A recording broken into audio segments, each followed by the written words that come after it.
Hi all, welcome to our channel turning PSC. അപ്പോൾ നമ്മൾ പഠിച്ചുകൊണ്ടിരിക്കുന്നത് 10th മെയിൻസിന് വേണ്ടിയിട്ടുള്ള ചോദ്യങ്ങളും അതിൻ്റെ റിലേറ്റഡ് ഫാക്റ്റുമാണ്. അതോടൊപ്പം എന്താണ് നമുക്ക് ഡിഗ്രി പ്രിലിംസ് +2 ലെവൽ എക്സാംസും വരുന്നുണ്ട്.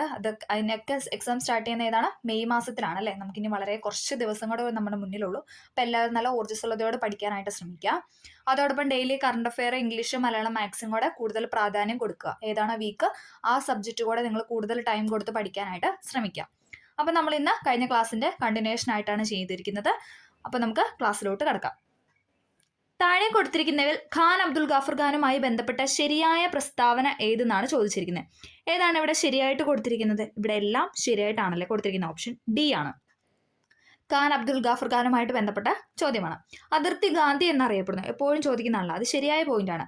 ഖാൻ അബ്ദുൽ ഗാഫർ ഖാനെയാണ് അതിർത്തി ഗാന്ധി എന്ന പേരിൽ അറിയപ്പെടുന്നത്. 1988 ജനുവരി 20 അന്തരിച്ചു. ശരിയായ പോയിന്റാണ്. 1988 ജനുവരി 20 ഖാൻ അബ്ദുൽ ഗാഫർ ഖാൻ അന്തരിച്ചത്. 1987 അതായത് മരിക്കുന്നതിന് തൊട്ട് മുന്നത്തെ വർഷം എന്താണ് അദ്ദേഹത്തിന് ഭാരതരത്നം ലഭിച്ചു. 1987 ഭാരതരത്നം ലഭിച്ചു. ഖുദായെ ഖിദ്മത് ഖാർ എന്ന സംഘടന രൂപീകരിച്ചു. ഖുദായെ ഖിദ്മത് ഖാർ എന്ന സംഘടന രൂപീകരിച്ചത് ഖാൻ അബ്ദുൽ ഗാഫർ ഖാൻ ആണ്. അദ്ദേഹവുമായി ബന്ധപ്പെട്ട് PSC ചോദിക്കാവുന്ന ചോദ്യങ്ങളെല്ലാം അല്ലെ ഈ ഒരു സ്റ്റേറ്റ്മെന്റ് തന്നെ ഒതുങ്ങിയിട്ടുണ്ട്. അപ്പം നമുക്ക് അടുത്ത ചോദ്യത്തിലോട്ട് കടക്കാം. സ്വാതന്ത്ര്യാനന്തരം സംസ്ഥാന പുനഃസംഘടനാ കമ്മീഷൻ രൂപീകരിച്ചു. ഇതുമായി ബന്ധപ്പെട്ട് താഴെ കൊടുത്ത പ്രസ്താവനയിൽ ശരിയായത് ഏതെന്നാണ് ചോദിച്ചിരിക്കുന്നത്. ശരിയായ പ്രസ്താവനയാണ് ചോദിച്ചിരിക്കുന്നത്. ഏതാണ് ശരിയായിട്ട് കൊടുത്തിരിക്കുന്നത്? ഓപ്ഷൻ ഡി, അതായത് 1, 3, 4 ആണ് ഇവിടെ ശരിയായിട്ട് കൊടുത്തിരിക്കുന്നത്. 1953 സംസ്ഥാന പുനഃസംഘടനാ കമ്മീഷൻ രൂപീകരിച്ചത്. ശരിയാണല്ലേ. 1953 സംസ്ഥാന പുനഃസംഘടനാ കമ്മീഷൻ രൂപീകരിച്ചത്. ഫസൽ അലി, HN കുൻസ്രു എന്നിവർ ഇതിൽ അംഗങ്ങളായിരുന്നു. ശരിയാണല്ലേ. ഫസൽ അലി, HN കുൻസ്രു, അതോടൊപ്പം ആരാണ്? സർദാർ KM പണിക്കരും കൂടെയുണ്ട്. മലയാളിയാണ് അല്ലെ. മലയാളിയായ അംഗമാണ് സർദാർ KM പണിക്കർ. അത് എപ്പോഴും ചോദിക്കുന്നതാണ്, അതും കൂടെ ഒന്ന് ഓർത്ത് വയ്ക്കുക. ഫസൽ അലി, HN കുൻസ്രു, സർദാർ KM പണിക്കർ എന്നിവരായിരുന്നു ഇതിലെ അംഗങ്ങൾ എന്ന് പറയുന്നത്. ഈ കമ്മീഷന്റെ നിർദ്ദേശപ്രകാരം ആദ്യം രൂപീകരിച്ച സംസ്ഥാനമാണ് ആന്ധ്രാപ്രദേശ് അല്ലെ. ആന്ധ്രാപ്രദേശ് തന്നാലും ആന്ധ്ര എന്ന് തന്നാലും ശരി തന്നെയാണ്. ഈ കമ്മീഷന്റെ നിർദ്ദേശപ്രകാരം ആദ്യമായിട്ട് രൂപീകരിച്ച സംസ്ഥാനമാണ് ആന്ധ്ര എന്ന് പറയുന്നത്. 1953 രൂപീകരിച്ചത്. ഫസൽ അലി, HN കുൻസ്രു എന്നിവർ ഇതിൽ അംഗങ്ങളായിരുന്നു. അതിലെ അധ്യക്ഷൻ ആരാന്ന് വെച്ചാൽ അത് ഫസൽ അലി ആണല്ലേ. ഫസൽ അലി ആയിരുന്നു അതിലെ അധ്യക്ഷൻ എന്ന് പറയുന്നത്. ഈ കമ്മീഷൻ നിർദ്ദേശപ്രകാരം ആദ്യം രൂപീകരിച്ച സംസ്ഥാനമാണ് ആന്ധ്ര എന്ന് പറയുന്നത്. ഭാഷയുടെ അടിസ്ഥാനത്തിൽ സംസ്ഥാനങ്ങളെ പുനഃസംഘടിപ്പിക്കുന്നതിനായി രൂപീകരിച്ച കമ്മീഷനാണ് സംസ്ഥാന പുനഃസംഘടനാ കമ്മീഷൻ എന്ന് പറയുന്നത്. വർഷം നമ്മൾ പറഞ്ഞു ഏതാണ്? 1953. ഓക്കെ, 1953. സംസ്ഥാന പുനഃസംഘടനാ കമ്മീഷന്റെ അധ്യക്ഷൻ ചോദിച്ചാൽ അത് ഫസൽ അലിയാണ്. സംസ്ഥാന പുനഃസംഘടനാ കമ്മീഷനിലെ മറ്റ് അംഗങ്ങളാണ് നമ്മൾ പറഞ്ഞു HN കുൻസ്രു, സർദാർ KM പണിക്കർ എന്ന് പറയുന്നത്. സംസ്ഥാനങ്ങളുടെ അതിർത്തി ഭാഷയുടെ അടിസ്ഥാനത്തിൽ പുനർനിർണയിക്കണമെന്നതാണ് കമ്മീഷൻ ശുപാർശ ചെയ്ത കാര്യമെന്ന് പറയുന്നത്. എന്താണ്? സംസ്ഥാനങ്ങളുടെ അതിർത്തി ഭാഷയുടെ അടിസ്ഥാനത്തിൽ പുനർനിർണയിക്കണമെന്ന് കമ്മീഷൻ ശുപാർശ ചെയ്തു. സമിതിയുടെ റിപ്പോർട്ടിന്റെ അടിസ്ഥാനത്തിൽ സംസ്ഥാന പുനഃസംഘടനാ നിയമം പാസാക്കിയ വർഷമാണ് 1956 എന്ന് പറയുന്നത്. 1956 ഈ നിയമം പാസാക്കിയത്. ഭാഷാടിസ്ഥാനത്തിൽ സംസ്ഥാനങ്ങളുടെ പുനഃസംഘടന നിലവിൽ വന്ന വർഷം ചോദിച്ചാൽ 1956 തന്നെ. 1956. 1956 നവംബർ 1 14 സംസ്ഥാനങ്ങളും 6 കേന്ദ്രഭരണ പ്രദേശങ്ങളും നിലവിൽ വന്നു. എത്ര സ്റ്റേറ്റ് ആണ്? 14 സംസ്ഥാനങ്ങളും 6 കേന്ദ്രഭരണ പ്രദേശങ്ങളുമായിരുന്നു 1956 നവംബർ 1 നിലവിൽ വന്നത്. അതിലൊരു സ്റ്റേറ്റ് ആണല്ലേ കേരള എന്ന് പറയുന്നത്. നമ്മുടെ കേരളം വന്നത് എന്ന് തന്നെയാണ് 1956 നവംബർ 1 അല്ലേ. അപ്പം നമുക്ക് അത് വെച്ചിട്ട് കണക്ട് ചെയ്യാം. 14 സ്റ്റേറ്റും 14 സംസ്ഥാനങ്ങളും 6 കേന്ദ്രഭരണ പ്രദേശങ്ങളുമാണ് നിലവിൽ വന്നത്. ജസ്റ്റ് ആ സ്റ്റേറ്റും കേന്ദ്രഭരണ പ്രദേശം ഏതാണെന്നും കൂടെ ഒന്ന് മെൻഷൻ ചെയ്തേക്കാം. ബീഹാർ, അസ്സാം, മധ്യപ്രദേശ്, ആന്ധ്രാപ്രദേശ്, രാജസ്ഥാൻ, പഞ്ചാബ്, മൈസൂര്, മദ്രാസ് ഇതൊന്നും നിലവിലില്ല അല്ലെ. മൈസൂർ മദ്രാസ് എന്ന് പറയുന്ന നിലവിലെ സ്റ്റേറ്റില്ല. ഓക്കെ, അപ്പോൾ ഒന്ന് ഓർത്ത് വയ്ക്കുക. മൈസൂർ, മദ്രാസ്, കേരളം, ജമ്മു കാശ്മീർ, ബോംബെ, പശ്ചിമ ബംഗാൾ, ഉത്തർപ്രദേശ്, ഒറീസ ഇങ്ങനെ 14 സംസ്ഥാനങ്ങളും ഡൽഹി, ത്രിപുര, മണിപ്പൂർ, ആൻഡമാൻ നിക്കോബാർ, ഹിമാചൽ പ്രദേശ്, ലക്ഷദ്വീപ്, മിനിക്കോയ് എന്ന് പറയുന്ന 6 കേന്ദ്രഭരണ പ്രദേശവുമായിരുന്നു 1956 നവംബർ 1 നിലവിൽ വന്നത്. അതായത് 14 സംസ്ഥാനങ്ങളും 6 കേന്ദ്രഭരണ പ്രദേശങ്ങളും. ഇനി ഇതുമായി ബന്ധപ്പെട്ട് നമുക്ക് PYQ ആയിട്ട് ചോദിച്ച 2-3 ചോദ്യങ്ങളോട് പരിചയപ്പെടാം. 1953 സംസ്ഥാന പുനഃസംഘടനാ കമ്മീഷന്റെ ചെയർമാനായി പ്രവർത്തിച്ചത് ആരാണ്? നമ്മൾ പറഞ്ഞല്ലേ, ഫസൽ അലിയാണ്. ഫസൽ അലി ആയിരുന്നു അധ്യക്ഷൻ എന്ന് പറയുന്നത്. മറ്റൊരു ചോദ്യമാണ്, തെലുങ്ക് സംസാരിക്കുന്നവർക്കായി ആന്ധ്ര സംസ്ഥാനം രൂപീകരിക്കുക എന്ന ആവശ്യവുമായി നിരാഹാര സമരം നടത്തി മരണമടഞ്ഞ സ്വാതന്ത്ര്യ സമര സേനാനിയാണ് ആരെന്ന് പറയുന്നത്? പോറ്റി ശ്രീരാമലു എന്ന് പറയുന്നത്. തെലുങ്ക് സംസാരിക്കുന്നവർക്കായി ആന്ധ്ര എന്ന സംസ്ഥാനം രൂപീകരിക്കുക എന്ന ആവശ്യവുമായി നിരാഹാര സമരം നടത്തി മരണമടഞ്ഞ സ്വാതന്ത്ര്യ സമര സേനാനിയാണ് ആര്? പോറ്റി ശ്രീരാമലു എന്ന് പറയുന്നത്.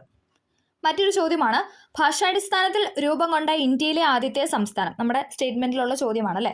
ഏതാണ്? ആന്ധ്രാപ്രദേശ് ആണ് അല്ലേ. ഭാഷാടിസ്ഥാനത്തിൽ രൂപം കൊണ്ട ഇന്ത്യയിലെ ആദ്യത്തെ സംസ്ഥാനമാണ് ആന്ധ്ര എന്ന് പറയുന്നത്. ആന്ധ്രാപ്രദേശ് സംസ്ഥാനം നിലവിൽ വന്ന വർഷം ഏതാണ്? 1956. നമ്മൾ പറഞ്ഞു 56 നവംബർ 1 നിലവിൽ വന്നത് അല്ലേ. ഓക്കെ, അപ്പോൾ അത് വെച്ചിട്ട് കണക്ട് ചെയ്യുക. ആന്ധ്രാപ്രദേശ് സംസ്ഥാനം നിലവിൽ വന്ന വർഷം ചോദിക്കുകയാണെങ്കിൽ അത് 56 1956.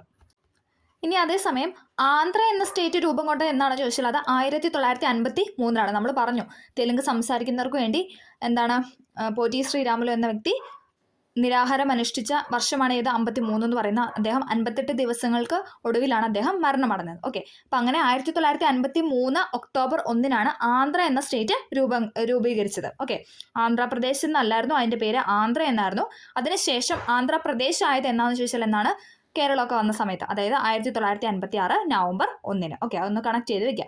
ആന്ധ്ര എന്ന സ്റ്റേറ്റ് വന്നത് ചോദിക്കാൻ 53 53 പോറ്റി ശ്രീരാമലുവിൻ്റെ അദ്ദേഹം നിരാഹാരം അനുഷ്ഠിച്ചതിനെ തുടർന്ന് വന്നതാണ് ഇതെന്ന് പറയുന്നത് ആന്ധ്ര എന്ന സ്റ്റേറ്റ് 53.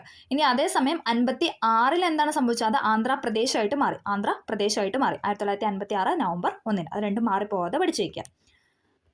ഇന്ത്യയിൽ 15ാമതായിട്ട് നിലവിൽ വന്ന സംസ്ഥാനമാണ് ഏത്? ഗുജറാത്ത് എന്ന് പറയുന്നത്. ഇന്ത്യയിൽ 15ാമതായിട്ട് നിലവിൽ വന്ന സംസ്ഥാനം ചോദിക്കുകയാണെങ്കിൽ അത് ഗുജറാത്താണ്.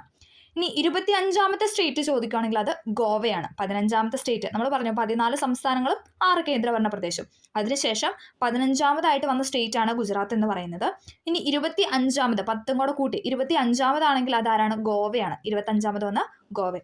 ഇന്ത്യയിലെ 28ാമത്തെ സംസ്ഥാനമാണ് ഏത്? ജാർഖണ്ഡ് എന്ന് പറയുന്നത്. 28ാമത്തെ സംസ്ഥാനമാണ്. തെലങ്കാനയല്ല, ജാർഖണ്ഡ് എന്ന് ഓർത്തു വയ്ക്കുക. ഇന്ത്യയിൽ അവസാനമായിട്ട് നിലവിൽ വന്ന സംസ്ഥാനമാണ് തെലങ്കാന. ഏതാണ് വർഷം? 2014. 2014 തെലങ്കാനയാണ് നമുക്ക് ഏറ്റവും അവസാനമായിട്ട് വന്നത്. 28ാമത്തെ ചോദിക്കുകയാണെങ്കിൽ അത് ജാർഖണ്ഡാണ്. 2000 ജാർഖണ്ഡ് നിലവിൽ വന്നത്. ഓക്കെ, 15ാമത്തെ സ്റ്റേറ്റ് ഗുജറാത്ത്, 25ാമത്തെ സ്റ്റേറ്റ് ഗോവ, 28ാമത് ഇപ്പം എത്ര സംസ്ഥാനങ്ങളുണ്ട്? നമുക്ക് 28 സംസ്ഥാനങ്ങളും 8 കേന്ദ്രഭരണ പ്രദേശമാണ് നിലവിൽ ഇന്ത്യയിലുള്ളത്. ഓക്കെ, നമ്മുടെ SCERT-യിൽ തന്നിരിക്കുന്ന പ്രകാരം 28 സംസ്ഥാനങ്ങളും 8 കേന്ദ്രഭരണ പ്രദേശം. അതിൽ 28ാമത്തെ സംസ്ഥാനമായിട്ട് ചോദിച്ചാൽ അത് ജാർഖണ്ഡാണ്. ഇന്ത്യയിൽ അവസാനമായിട്ട് നിലവിൽ വന്ന സംസ്ഥാനം ചോദിക്കുന്നത് തെലങ്കാനയാണ്. 2014 ജൂൺ 2 തെലങ്കാന എന്ന സംസ്ഥാനം രൂപീകൃതമായത്. ഓക്കെ, അത്രയും കാര്യങ്ങൾ ഈ ചോദ്യവുമായി ബന്ധപ്പെട്ട് ഓർത്തു വയ്ക്കുക. അടുത്ത ചോദ്യം, താഴെ പറയുന്നവയിൽ തെറ്റായ പ്രസ്താവന ഏതെല്ലാം എന്നാണ് ചോദിച്ചിരിക്കുന്നത്. തെറ്റായ പ്രസ്താവനയാണ് ചോദിച്ചിരിക്കുന്നത്. ഏതാണ് ഇവിടെ തെറ്റായിട്ട് കൊടുത്തിരിക്കുന്നത്? ഓപ്ഷൻ ബി ആണ്. 1, 3 ഇവിടെ തെറ്റായിട്ടാണ് കൊടുത്തിരിക്കുന്നത്. ഓക്കെ, നൈട്രസ് ഓക്സൈഡ് ഒരു ഹരിതഗൃഹ വാതകമാണ്. ശരിയായ പോയിന്റ് ആണ് അല്ലേ. നൈട്രസ് ഓക്സൈഡ് അഥവാ N2O, NO2 അല്ല, N2O ആണ്. നൈട്രസ് ഓക്സൈഡ് എന്ന് പറയുന്നത് N2O ആണ്. N2O എന്ന് പറയുന്നത് ഹരിതഗൃഹ വാതകമാണ്. അളകനന്ദ, ഭഗീരഥി എന്നീ നദികൾ ദേവപ്രയാഗിൽ വെച്ച് കൂടിച്ചേർന്നു. ഒരു ബന്ധമില്ലാത്ത സ്റ്റേറ്റ്മെന്റ് ആണല്ലേ. ഓക്കെ, നമുക്ക് പഠിക്കാം. നൈട്രസ് ഓക്സൈഡ് ഒരു ഹരിതഗൃഹ വാതകമാണ്. അളകനന്ദ, ഭഗീരഥി എന്നീ നദികൾ ദേവപ്രയാഗിൽ വെച്ചാണ് കൂടിച്ചേരുന്നത്. ഇമ്പോർട്ടൻ്റ് ആണ്. അളകനന്ദ, ഭഗീരഥി എന്നീ നദികൾ കൂടിച്ചേരുന്നത് ദേവപ്രയാഗിൽ വെച്ചിട്ടാണ്. അന്തരീക്ഷത്തിലെ ഏറ്റവും താഴത്തെ പാളി സ്ട്രാറ്റോസ്ഫിയർ എന്നറിയപ്പെടുന്നു. തെറ്റായ പോയിന്റ് ആണല്ലേ. ട്രോപ്പോസ്ഫിയർ ആണല്ലേ. അന്തരീക്ഷത്തിന്റെ ഏറ്റവും താഴത്തെ പാളിയാണ് ഇത് ട്രോപ്പോസ്ഫിയർ എന്ന് പറയുന്നത്. ട്രോപ്പോസ്ഫിയർ. അതുകൊണ്ടാണ് ഒന്നാമത്തെ സ്റ്റേറ്റ്മെന്റ് തെറ്റായത്. ഗ്രാനൈറ്റ് ഒരു തരം അവസാദ ശിലയാണെന്നാണ് ഇവിടെ തന്നിരിക്കുന്നത്. അത് തെറ്റായ പോയിന്റ് ആണല്ലേ. ഗ്രാനൈറ്റ് എന്ന് പറയുന്നത് കായാന്തരിത ശിലയ്ക്ക് ഉദാഹരണമാണ്. ഗ്രാനൈറ്റ് എന്ന് പറയുന്നത് കായാന്തരിത ശിലയ്ക്ക് ഉദാഹരണമാണ്. അപ്പം നമുക്ക് ആ ഒരു 4 സ്റ്റേറ്റ്മെന്റുമായിട്ട് ബന്ധപ്പെട്ട കുറച്ച് ചോദ്യങ്ങളും കൂടെ ഒന്ന് പരിചയപ്പെടാം. നമ്മൾ ആദ്യം പറയുന്നത് അന്തരീക്ഷത്തിന്റെ ഘടനയെക്കുറിച്ചാണ്. അന്തരീക്ഷത്തിന്റെ ഘടന. ഭൗമ ഉപരിതലത്തിൽ നിന്ന് മുകളിലോട്ട് പോകും തോറും വായുവിന്റെ സാന്ദ്രതയിൽ ഉണ്ടാകുന്ന മാറ്റമാണ് സാന്ദ്രത കുറഞ്ഞു വരുന്നു. എന്താണ്? ഭൂമിയുടെ ഉപരിതലത്തിൽ അല്ലെങ്കിൽ ഭൗമ ഉപരിതലത്തിൽ നിന്ന് മുകളിലോട്ട് പോകും തോറും വായുവിന്റെ സാന്ദ്രത എന്താണ്? കുറഞ്ഞാണ് വരുന്നത്. അന്തരീക്ഷ പാളികൾ ഏതൊക്കെയാണ്? Troposphere, stratosphere, mesosphere, thermosphere, exosphere. ഇങ്ങനെ എത്രയാണ്? 5 തരം പാളികളാണ് ഉള്ളത്. ഓക്കെ, ഒന്നുകൂടെ പറയാം. Troposphere, stratosphere, mesosphere, ionosphere, thermosphere. അത് ഒന്നിച്ചാണ് നമ്മൾ പറയുന്നത്. Ionosphere, thermosphere, then exosphere. Okay, അപ്പം നമുക്ക് ട്രോപ്പോസ്ഫിയർ ഒന്ന് നോക്കാം. അന്തരീക്ഷത്തിന് ഏറ്റവും താഴെയുള്ള പാളിയാണ് ട്രോപ്പോസ്ഫിയർ എന്ന് പറയുന്നത്. അന്തരീക്ഷത്തിന്റെ ഏറ്റവും താഴെയുള്ള പാളിയാണ് ഏത്? ട്രോപ്പോസ്ഫിയർ എന്ന് പറയുന്നത്. ട്രോപ്പോസ്ഫിയറിന് ഭൗമ ഉപരിതലത്തിൽ നിന്നുള്ള ശരാശരി ഉയരം എന്ന് പറയുന്നത് 13 കിലോമീറ്റർ ആണ്. അതായത് ഭൂമിയുടെ ഉപരിതലത്തിൽ നിന്ന് 13 കിലോമീറ്റർ വരെയാണ് ട്രോപ്പോസ്ഫിയർ സ്ഥിതി ചെയ്യുന്നത്. ഭൂമിയുടെ ഉപരിതലത്തിൽ നിന്ന് ഏകദേശം 13 കിലോമീറ്റർ വരെയാണ് ട്രോപ്പോസ്ഫിയർ ഉള്ളത്. ഓക്കെ, ധ്രുവപ്രദേശത്ത് ഈ പാളിയുടെ വ്യാപ്തി എന്ന് പറയുന്നത് 8 കിലോമീറ്റർ ആണ്. അതത്ര ഓർത്ത് വയ്ക്കണ്ട. ഓക്കെ, അത്ര ഇമ്പോർട്ടൻ്റ് ആയ പോയിന്റ് അല്ല. ഭൂമധ്യരേഖാ പ്രദേശത്ത് എത്രയാണെന്ന് ചോദിച്ചാൽ അത് 18 ആണ്. ഓക്കെ, നമ്മളെപ്പോഴും പക്ഷേ ആവറേജ് എന്ന് പറയുന്നത് 13 കിലോമീറ്റർ ആണ്. പൊടിപടലങ്ങളും ജലബാഷ്പവും കൂടുതൽ അടങ്ങിയിരിക്കുന്ന അന്തരീക്ഷ മണ്ഡലമാണ് ട്രോപ്പോസ്ഫിയർ. അല്ലെ, നമ്മൾ ഏത് പാളിയിലാണ്? ട്രോപ്പോസ്ഫിയർ ആണല്ലേ. ഓക്കെ, അപ്പോൾ പൊടിപടലങ്ങളും ജലബാഷ്പവും ഏറ്റവും കൂടുതലായിട്ട് അടങ്ങിയിരിക്കുന്ന അന്തരീക്ഷ മണ്ഡലം ചോദിക്കുകയാണെങ്കിൽ അത് ട്രോപ്പോസ്ഫിയർ ആണ്. ഹരിതഗൃഹ പ്രഭാവത്തിന് കാരണമാകുന്ന അന്തരീക്ഷ പാളി ചോദിക്കുകയാണെങ്കിലും എന്ത് തന്നെയാണ്? ട്രോപ്പോസ്ഫിയർ ആണ്. ഹരിതഗൃഹ പ്രഭാവത്തിന് കാരണമാകുന്ന അന്തരീക്ഷ പാളിയാണ് ട്രോപ്പോസ്ഫിയർ എന്ന് പറയുന്നത്. ട്രോപ്പോസ്ഫിയറിൽ ഏറ്റവും കൂടുതലുള്ള വാതകമാണ് ഏത്? നൈട്രജൻ എന്ന് പറയുന്നത്. ഇമ്പോർട്ടൻ്റ് ആണ്. ട്രോപ്പോസ്ഫിയറിൽ ഏറ്റവും കൂടുതലായിട്ട് കാണപ്പെടുന്ന വാതകം ചോദിക്കുകയാണെങ്കിൽ അത് നൈട്രജൻ ആണ്. മഴ, മഞ്ഞ്, കാറ്റ്, ഇടിമിന്നൽ തുടങ്ങിയ എല്ലാ അന്തരീക്ഷ പ്രതിഭാസങ്ങളുമുള്ള മണ്ഡലമാണ് ട്രോപ്പോസ്ഫിയർ. PYQ മഴ, മഞ്ഞ്, കാറ്റ്, ഇടിമിന്നൽ തുടങ്ങിയ എല്ലാ അന്തരീക്ഷ പ്രതിഭാസങ്ങളുമുള്ള മണ്ഡലം ചോദിക്കുകയാണെങ്കിൽ അത് ട്രോപ്പോസ്ഫിയർ ആണ്. അപ്പം നമ്മൾ കുറേ പോയിന്റ്സ് പറഞ്ഞല്ലേ. ഏറ്റവും താഴെയുള്ള പാളി 13 കിലോമീറ്റർ ആണ് ഭൗമോപരിതലത്തിൽ നിന്നുള്ള ഉയരമെന്ന് പറയുന്നത്. പിന്നെ പൊടിപടലങ്ങളും ജലബാഷ്പവും കൂടുതലായിട്ട് അടങ്ങിയിരിക്കുന്ന അന്തരീക്ഷ മണ്ഡലം, ഹരിതഗൃഹ പ്രഭാവത്തിന് കാരണമാകുന്ന അന്തരീക്ഷ മണ്ഡലം, ട്രോപ്പോസ്ഫിയറിൽ ഏറ്റവും കൂടുതലായിട്ട് കാണപ്പെടുന്ന വാതകമാണ് നൈട്രജൻ, മഴ, മഞ്ഞ്, കാറ്റ്, ഇടിമിന്നൽ തുടങ്ങിയ എല്ലാ അന്തരീക്ഷ പ്രതിഭാസങ്ങളുമുള്ള മണ്ഡലമാണ് ട്രോപ്പോസ്ഫിയർ. അടുത്തൊരു ഇമ്പോർട്ടൻ്റ് ആയ പോയിന്റ് ആണ്, ട്രോപ്പോസ്ഫിയറിൽ ഓരോ 165 മീറ്റർ ഉയരത്തിനും 1 ഡിഗ്രി സെൽഷ്യസ് എന്ന നിലയിൽ താപനില കുറഞ്ഞു വരുന്നു. ഇമ്പോർട്ടൻ്റ് ആണ്, താപനില കുറഞ്ഞു വരും കേട്ടോ, ഒന്ന് ഓർത്ത് വയ്ക്കണേ. എത്രയാണ്? ഓരോ 165 മീറ്റർ. നമ്മൾ പറഞ്ഞു ഏകദേശം 13 കിലോമീറ്റർ ആണ് ഉയരമെന്ന് പറഞ്ഞു. അതിൽ ഓരോ 165 കിലോമീറ്റർ പിന്നിടുമ്പോഴും എത്രയാണ്? 1 ഡിഗ്രി സെൽഷ്യസ്. ആ 165ൻ്റെ ആദ്യത്തെ ഡിജിറ്റ് 1 അല്ല, അപ്പോൾ അത് വെച്ചിട്ട് കണക്ട് ചെയ്യുക. ഓരോ 165 മീറ്റർ ഉയരത്തിനും 1 ഡിഗ്രി സെൽഷ്യസ് എന്ന നിലയിൽ താപനില കുറഞ്ഞു വരുന്നു. ഇതിനെയാണ് ക്രമമായ താപനഷ്ട നിരക്ക് എന്ന് പറയുന്നത്. അല്ലെ, കറക്റ്റായിട്ട് എന്താണ്? ക്രമമായ, അതായത് ക്രമമായിട്ട് തന്നെയാണ്. ഓരോ 165നും കുറയും, അല്ലാണ്ട് ഒരിടത്ത് 165 ദെൻ 150 അങ്ങനെയല്ല. ഓരോ 165 മീറ്റർ ഉയരത്തിനും എന്താണ്? 1 ഡിഗ്രി സെൽഷ്യസ് എന്ന നിലയിൽ കുറഞ്ഞു വരുന്നു. അതിനെയാണ് നമ്മൾ ക്രമമായ താപനഷ്ട നിരക്ക് അഥവാ നോർമൽ ലാപ്സ് റേറ്റ് എന്ന് പറയുന്നത്. ആ മലയാളം പഠിച്ചാൽ മതി. ഡിഗ്രി ലെവൽ എഴുതുന്നവരെ ഇംഗ്ലീഷും കൂടെ പഠിച്ചിരിക്കാനായിട്ട് ശ്രമിക്കാം. കാരണം നമുക്ക് എന്തെങ്കിലും മലയാളത്തിൽ എന്തെങ്കിലും എററൊക്കെ ഉണ്ട്, നമുക്കറിയാം. ഗൂഗിൾ ട്രാൻസ്ലേഷൻ ആയിട്ട് ചിലപ്പോൾ നമുക്ക് പെട്ടെന്ന് അത് വായിക്കുമ്പോൾ കത്തണം എന്നുണ്ടാവില്ല. അപ്പോൾ അതുകൊണ്ട് തന്നെ ഇംഗ്ലീഷ് വെച്ചിട്ടാണ് അവരെപ്പോഴും മാർക്ക് നോക്കുന്നത്. ഓക്കെ, അപ്പം ക്രമമായ താപനഷ്ട നിരക്കിനെയാണ് നോർമൽ ലാപ്സ് റേറ്റ് എന്ന് പറയുന്നത്. ഓക്കെ, ക്രമമായ താപനഷ്ട നിരക്ക് അറിയപ്പെടുന്ന മറ്റൊരു പേരാണ് എൻവയോൺമെന്റൽ lapse rate. Normal lapse rate എന്ന് പറയാറുണ്ട്, എൻവയോൺമെന്റൽ ലാപ്സ് റേറ്റ് എന്നും പറയുന്നുണ്ട്. ട്രോപ്പോസ്ഫിയറിനെയും സ്ട്രാറ്റോസ്ഫിയറിനെയും വേർതിരിക്കുന്ന സംക്രമണ മേഖലയാണ് ട്രോപ്പോപാസ് എന്ന് പറയുന്നത്. അതായത് ട്രോപ്പോസ്ഫിയറിന് തൊട്ട് മുകളിലത്തെ പാളി നമ്മൾ പറയാനായിട്ട് പോകുന്നതാണ് സ്ട്രാറ്റോസ്ഫിയർ. അപ്പോൾ അതിൻ്റെ രണ്ടിൻ്റെയും ഇടയിൽ നിൽക്കുന്നത്, അപ്പോൾ ട്രോപ്പോസ്ഫിയറിലല്ല നമ്മൾ സ്റ്റാർട്ട് ചെയ്തത്. അപ്പോൾ ട്രോപ്പോസ്ഫിയറിനും സ്ട്രാറ്റോസ്ഫിയറിനും, അപ്പോൾ ആദ്യത്തെ വേർഡ് ഏതാ? ട്രോപ്പോസ്ഫിയർ. അത് വെച്ചിട്ട് കണക്ട് ചെയ്യുക. ട്രോപ്പോപോസ്. ട്രോപ്പോസ്ഫിയറിനും സ്ട്രാറ്റോസ്ഫിയറിനും വേർതിരിക്കുന്ന സംക്രമണ മേഖലയാണ് ട്രോപ്പോപാസ് എന്ന് പറയുന്നത്. ഓക്കെ, ഇത്രയും കാര്യങ്ങൾ ഒന്ന് ഓർത്ത് വയ്ക്കുക. പിന്നെ മറ്റൊരു പോയിന്റും കൂടെ ഉണ്ട്. ട്രോപ്പോസ്ഫിയറിലൂടെയുള്ള വായു പ്രവാഹത്തെയാണ് ജെറ്റ് പ്രവാഹം എന്ന് പറയുന്നത്. ട്രോപ്പോസ്ഫിയറിലൂടെയുള്ള വായു പ്രവാഹത്തെയാണ് ജെറ്റ് പ്രവാഹം എന്ന് പറയുന്നത്. ഇപ്പം നമ്മൾ പറഞ്ഞു ഓരോ 165 മീറ്ററിന് ഉയരത്തിനും എന്താണ്? 1 ഡിഗ്രി സെൽഷ്യസ് എന്ന നിലയിൽ താപനില കുറഞ്ഞു വരുന്നു. അതിനാണ് ക്രമമായ താപനഷ്ട നിരക്ക് അഥവാ നോർമൽ ലാപ്സ് റേറ്റ് അല്ലെങ്കിൽ എൻവയോൺമെന്റൽ ലാപ്സ് റേറ്റ് എന്ന് പറയുന്നത്. ട്രോപ്പോസ്ഫിയറിനെയും സ്ട്രാറ്റോസ്ഫിയറിനെയും വേർതിരിക്കുന്ന സംക്രമണ മേഖല ചോദിച്ചാൽ അതാണ് ട്രോപ്പോപോസ് എന്ന് പറയുന്നത്. പിന്നെ നമ്മൾ പറഞ്ഞ പോയിന്റാണ് ട്രോപ്പോസ്ഫിയറിലൂടെയുള്ള വായു പ്രവാഹത്തെയാണ് ജെറ്റ് പ്രവാഹം എന്ന് പറയുന്നത്. ഓക്കെ, അപ്പം ഇത്രയും കാര്യങ്ങളാണ് നമുക്ക് ട്രോപ്പോസ്ഫിയറുമായിട്ട് ബന്ധപ്പെട്ട് പറയാനുള്ളത്. അടുത്ത നമ്മൾ പറയാനായിട്ട് പോകുന്നത് സ്ട്രാറ്റോസ്ഫിയർ ആണ്. അടുത്ത മേഖലയാണ് ഏതെന്ന് പറഞ്ഞാൽ സ്ട്രാറ്റോസ്ഫിയർ, അല്ലെങ്കിൽ അടുത്ത പാളിയാണ് ഏത്? സ്ട്രാറ്റോസ്ഫിയർ എന്ന് പറയുന്നത്. ട്രോപ്പോസ്ഫിയറിന് തൊട്ടു മുകളിലുള്ള അന്തരീക്ഷ പാളിയാണ് സ്ട്രാറ്റോസ്ഫിയർ എന്ന് പറയുന്നത്. ട്രോപ്പോസ്ഫിയറിന് തൊട്ടു മുകളിലുള്ള അന്തരീക്ഷ പാളിയാണ് സ്ട്രാറ്റോസ്ഫിയർ എന്ന് പറയുന്നത്. ഭൗമ ഉപരിതലത്തിൽ നിന്നും ട്രോപ്പോസ്ഫിയറിൽ നിന്നും ശരാശരി 50 കിലോമീറ്റർ വരെ വ്യാപിച്ച് കിടക്കുന്നു.